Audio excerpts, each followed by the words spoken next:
82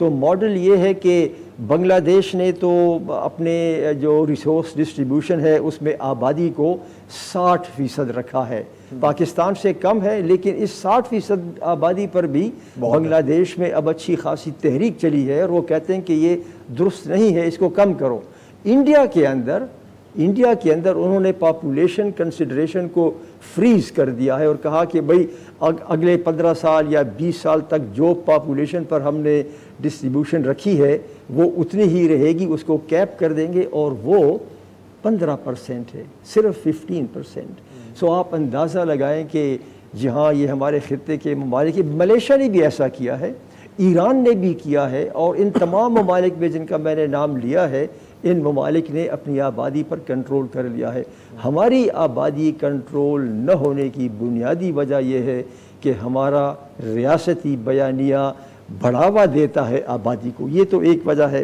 اور دوسری وجہ میں یہ سمجھتا ہوں کہ وہ یہ ہے کہ پولیٹیکل جو ایمفیسس ہے وہ پاپولیشن کے اوپر نہیں ہے۔ وہ اس لیے نہیں ہے کہ پاپولیشن میں آپ جو بھی انویسٹ کریں، پاپولیشن مینجمنٹ یا جو بھی آپ کام کریں، اس کے نتائج فی الفور سامنے نہیں آتے، 1 سال 2 سال 5 سال میں نہیں ہوگا، یہ لمبا جسٹیشن پیریڈ اس کے لیے چاہیے ہوتا ہے۔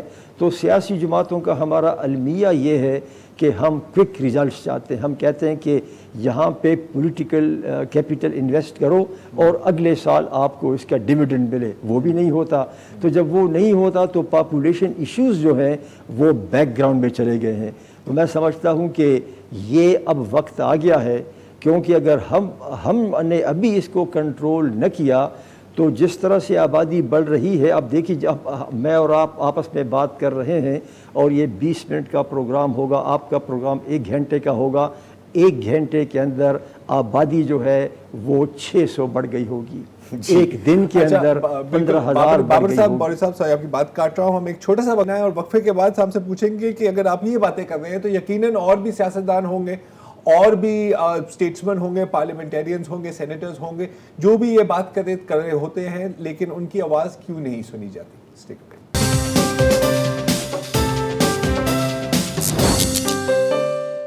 Welcome back. موضوع یہی ہے کہ پاکستان الحمدللہ آبادی کے اعتبار سے دنیا کا 5واں بڑا ملک ہے، لیکن ہیومن ڈیولپمنٹ انڈیکس، انسانی ترقی کا جو انڈیکس ہے، اشاریہ ہے، اس میں یہ 190 ممالک میں 132 میں یا 130 کے درمیان جھولتا رہتا ہے۔ فرحت اللہ بابر صاحب جو ہیں وہ ہمارے ساتھ موجود ہیں، اور وہ آبادی میں اضافے کے سیاسی اینگل اور وجوہات پہ جو ہے ان کا ایک نظریہ ہے جو کہ ہماری سمجھ میں بھی آ رہا ہے کہ اگر وسائل کی تقسیم جو ہے اس کا کرائیٹیریا آبادی ہوگا تو پھر ظاہر ہے ہر صوبہ اپنی آبادی کو بڑھا چڑھا کے پیش کرنے کی کوشش کرے گا اور آبادی پہ کنٹرول ادھر ادھر ہو جائے گا۔ بابر صاحب، جب تک ہمیں سوٹ کرتا تھا، میں آپ کو 1 یونٹ کی مثال دے رہا ہوں، 1954 میں کہ مشرقی پاکستان کی آبادی 56% تھی، مغربی پاکستان کی 44% تھی، لیکن ہمیں بھائی سوٹ نہیں کر رہا تھا، تو ہم نے کہا نہیں بھائی نہیں، 50-50 50-50 کر لیتے ہیں، 50 تمہارے 50 ہمارے، ہمیں سوٹ کر رہا تھا۔ لیکن جب مشرقی پاکستان بنگلہ دیش بنا ہے تو اس کے بعد ہمیں یہ سوٹ کر رہا تھا، نہیں بھائی نہیں، آبادی کی بنیاد پہ وسائل کی تقسیم ہونی چاہیے، باقی چیزوں کو آپ چھوڑیں۔ تو اب سوال یہ ہے کہ اگر آپ لوگوں کو یہ ریئلائز ہو رہا ہے کہ یار یہ تو ہم اپنے پاؤں پہ خود کلہاڑی مار رہے ہیں پچھلے 50 سال سے، تو کون بلی کے گلے میں گھنٹی باندھے گا؟ اس لیے کہ جس صوبے کو آبادی کی بنیاد پہ سب سے زیادہ پیسے مل رہے ہیں وہ کیوں مانے گا؟ یہ آپ کا بہت ہی اہم سوال ہے۔ جی ہیلو، یہ آپ کا بہت ہی اہم سوال ہے کہ یہ کون مانے گا، کیونکہ جس صوبے کو آبادی کی بنیاد پر بڑا شیئر ملے ہاں وہ کیسے مانے گا؟ It's a very pertinent question. یہ جو آبادی کا ایشو ہے، ڈیموگرافی کا ایشو ہے، یہ پولیٹیکل ایشو بھی ہے۔ آپ دیکھیں کشمیر میں، now Kashmir is now a demographic issue, Palestine, Israel, that is a demographic issue. خود کسی ایک سیاسی جماعت میں آپ دیکھ لیں، ایک سیاسی جماعت میں بھی تمام لوگ جو ہیں اس جماعت کے اندر وہ ایک پیج پر نہیں ہوں گے۔ مثلاً اگر پاکستان پیپلز پارٹی ہے، اس میں اگر بلوچستان کا کوئی آفس بیئرر ہے، وہ کہے گا کہ بھئی آبادی کی بنیاد غلط ہے، آپ اس میں اور بھی چیزیں رکھیں.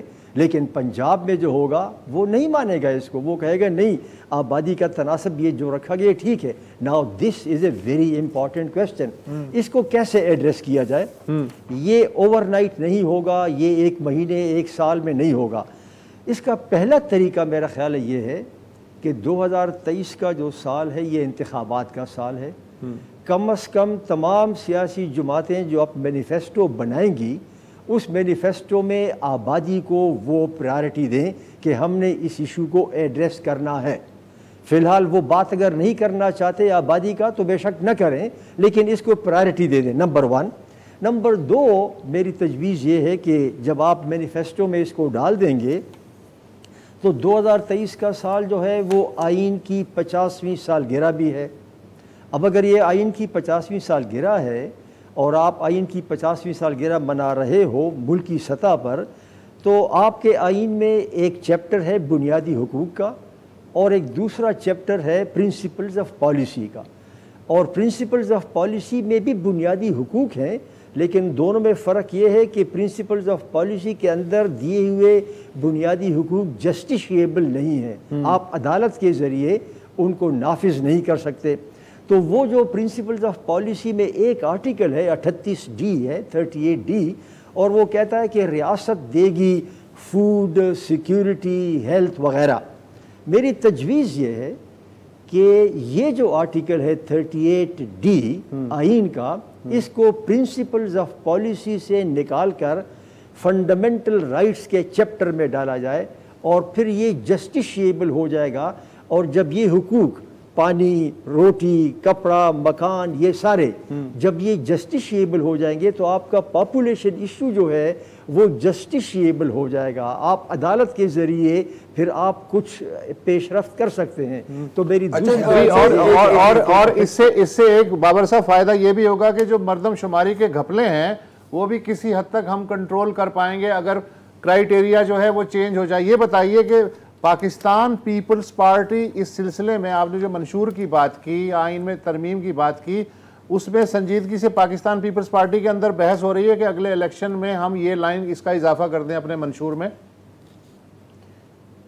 میں جی جو منشور کمیٹی پاکستان پیپلز پارٹی کی بنی ہے اور پاکستان پیپلز پارٹی نے تمام لوگوں سے رائے طلب کی ہے، تو میں نے جن امور پر رائے اپنی دی ہے اس میں ہیومن رائٹس کا چیپٹر ہے، اس میں پاپولیشن کا چیپٹر ہے، اور اس میں ایک دو اور بھی ایشوز ہیں. تو میں نے جو پاپولیشن چیپٹر میں اپنی تجاویز دی ہیں، میں نے بینے ہی یہی تجاویز دی ہیں جو میں اس وقت آپ کے سامنے بیان کر رہا ہوں. میں نے پارٹی کو یہ تجویز دی ہے کہ آرٹیکل 38D کو بنیادی حقوق کا چیپٹر کا حصہ بنایا جائے. دوسرا میں نے یہ کہا ہے کہ آپ مینیفیسٹو میں اس کو اس طرح سے ڈال دیں. تیسرا میں نے یہ بھی اس میں کہا ہے کہ جتنی بھی پاپولیشن ایشوز ہیں، خواہ وہ چائلڈ مورٹیلٹی ہے، انفنٹ مورٹیلٹی، خواتین کی زچگی کے دوران ڈیتھ ہے، جو بھی ہے، اس سب کے اندر آپ دیکھیں تو خاتون جو ہے نا، woman, that is at the centre. تو ہمارا محور ہونا چاہیے political and economic empowerment of women. جب ایک دفعہ آپ یعنی ڈائریکٹ ابھی کوئی بھی پارٹی ویٹیج کی جو کمپوزیشن ہے NFC میں وہ چینج کرنے پہ تیار نہیں ہے.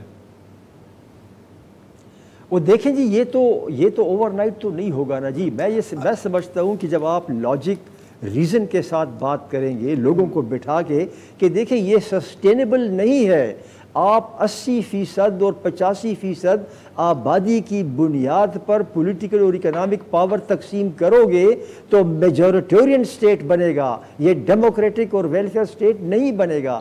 اب یہ ڈسکشن جو ہے یہ لمبی چوڑی ڈسکشن ہے. اس کے اوپر جب اس ممالک کے خطے کے ممالک کے مثالیں دی جائیں گی، یہ کہا جائے گا کہ کسی دنیا کے ملک میں ایسا نہیں ہو رہا. آپ دیکھیں نا، یہ جو اب جو 82% ہوا ہے آبادی کا، پہلے تو اس سے زیادہ تھا نا. تو یہ تھوڑا سا جو کم ہوا ہے، دیٹ مینز کہ یہ ریئلائزیشن تو ہے نا، لیکن یہ ریئلائزیشن اس کو اب آگے مزید بڑھانا ہے. تو میں سمجھتا ہوں خواتین کو سینٹر آف ڈسکورس میں لانا ہے، دس از امپورٹنٹ. اور ایک بڑی ضروری بات یہ ہے کہ دیکھیے